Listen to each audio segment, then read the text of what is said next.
আচ্ছা বলুন তো, ফেক্সোফেনাডিন কোন ক্লাসের ওষুধ? এই ওষুধের মতো আর কোন কোন ওষুধ আছে? কোন কোম্পানির কোন ওষুধটা সবচেয়ে বেশি মানুষ ব্যবহার করে? ইসোমিপ্রাজোলের জনপ্রিয় ব্র্যান্ড কোনটি? একাধিক ওষুধ খাওয়ার ক্ষেত্রে কোন একটা ওষুধের সাথে আরেকটি ওষুধের ইন্টারাকশন বা একটি ওষুধের সাথে কোনো খাবারের ইন্টারাকশন আছে কিনা কিভাবে জানবেন? এই তিনটি প্রশ্নের উত্তর পাবেন তিনটি মেডিকেল অ্যাপস থেকে। একটা হচ্ছে ডিমস, মেডেক্স এবং ড্রাগস.কম। আমাদের প্রথম প্রশ্নের উত্তর পেতে হলে আমাদের যেতে হবে ডিমসে। ডিমস অ্যাপটা কিভাবে কি কাজ করে আপনারা অনেকেই জানেন। তো দেখেন, শুরুতে মনে করেন আমি একটা ওষুধ লিখে সার্চ করি, যেটা ফেক্সের কথা বলেছি, ফেক্সোফেনাডিন। আমি ফেক্সো লিখে সার্চ করলাম, করার পরে চলে আসবেন হচ্ছে এখানে থেরাপিউটিক ক্লাস। এরপর এখানে যে চোখের মতো একটা সাইন আছে, এখানে ক্লিক করলে দেখতে পাবেন যে এই ফেক্সোটা কোন ক্লাসে। ফেক্সোটা হচ্ছে নন সেডেটিং অ্যান্টিহিস্টামিন, যাকে বলা হচ্ছে সেকেন্ড জেনারেশন অ্যান্টিহিস্টামিন। তো আমি এখানে ক্লিক করলে এই টাইপের আর কি কি ওষুধ আছে আমি সবই এখানে দেখতে পাবো, যেমন সেট্রিজিন, ডেজলোরাটাডিন, লোরাটাডিন, রুপাটেডিন।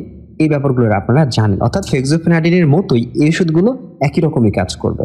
সো আপনারা বুঝতে পারলেন যে ডিমস থেকে আমরা থেরাপিউটিক ক্লাস ধরতে পারবো, থেরাপিউটিক ক্লাস কোনটা এবং এই রকম আর কি কি ওষুধ আছে এই ব্যাপারটা আমরা বুঝতে পারবো।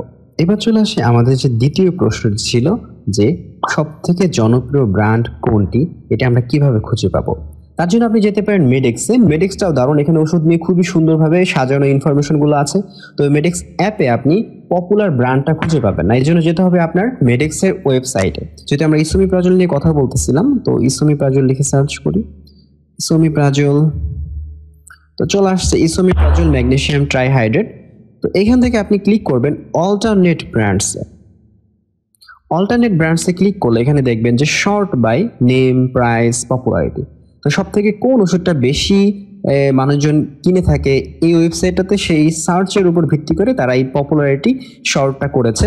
তো এখানে ক্লিক করলে দেখা যাচ্ছে যে সার্জেল এটা সব থেকে বেশি ব্যবহার করা হয়। এটা হচ্ছে হেলথ কেয়ার ফার্মাসিউটিক্যাল লিমিটেডের। এরপর হচ্ছে ম্যাক্স প্রো, এরপর হচ্ছে এক্সিয়াম, ইসোনিক্স, এরকম নানান ধরনের ওষুধগুলো আপনি এরপরে দেখতে পাবেন পপুলারিটি অনুসারে। এরপর আপনি যদি প্রাইস দিয়ে দেখতে চান তাহলে দেখতে পাবেন এখানে সব থেকে কম প্রাইসের কোন ওষুধটা, এরপর আস্তে আস্তে দেখতে পাবেন সব থেকে বেশি প্রাইসের কোনটি। তাহলে বোঝা গেল যে কোন ওষুধটা সব থেকে বেশি পপুলার, সব থেকে বেশি ব্যবহার হচ্ছে, আমরা এই মেডেক্স ওয়েবসাইটের এই শর্ট বাই থেকে আমরা দেখতে পাবো। ওকে, এখন চলে আসে আমাদের তৃতীয় নম্বর প্রশ্নটিতে। তৃতীয় নম্বর প্রশ্নটি ছিল যে কোন ওষুধের সাথে কোন ওষুধের ইন্টারাকশন বা কোন ওষুধের সাথে কোনো খাবারের ইন্টারাকশন আছে কিনা, মানে ওই ওষুধটা খেলে আমি আর কোন ওষুধ খেতে পারবো না, বা ওই ওষুধটা খেলে আমরা কোন খাবারটা খেতে পারবো না, এটা আমরা বুঝতে পারবো। এই জন্য আপনাকে যেতে হবে ড্রাগস.কম ওয়েবসাইট, অথবা তাদের যে অ্যাপটা আছে এই অ্যাপে চলে আসতে পারবেন। অ্যাপের নামও ড্রাগস.কম।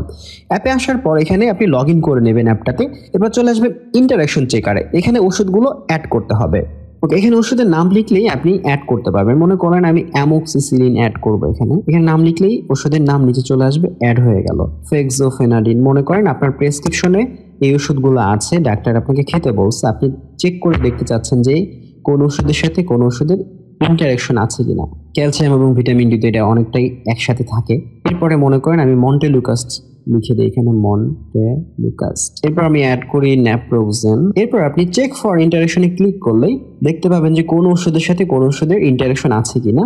এখানে একটা মাইনর ইন্টারাকশন খুঁজে পাওয়া গেছে এবং খাবারের সাথে দুটো ওষুধের ইন্টারাকশন খুঁজে পাওয়া গেছে। যেমন ন্যাপ্রোক্সেন ওষুধ খেলে ক্যালসিয়াম কার্বনেটটা একই সাথে খাওয়া যাবে না, সেক্ষেত্রে মাইনর একটা ইন্টারাকশন হয়। এরপর কোনো খাবারের সাথে ইন্টারাকশন আছে কিনা আপনি নিচে এগুলো দেখতে পাবেন, একদম বিস্তারিত এখানে বলে দেওয়া আছে। অর্থাৎ এই ড্রাগ ইন্টারাকশনটা আপনাকে হেল্প করবে যে আপনার ওষুধটা আপনি খেলে কোনো সাইড ইফেক্ট হবে কিনা, বা এই ওষুধটা খাওয়ার সাথে সাথে আপনি কোন খাবারগুলো অ্যাভয়েড করবেন, একটা ধারণা আপনি এখান থেকে পেয়ে যাবেন। আশা করি ভালো মতো বুঝতে পেরেছেন।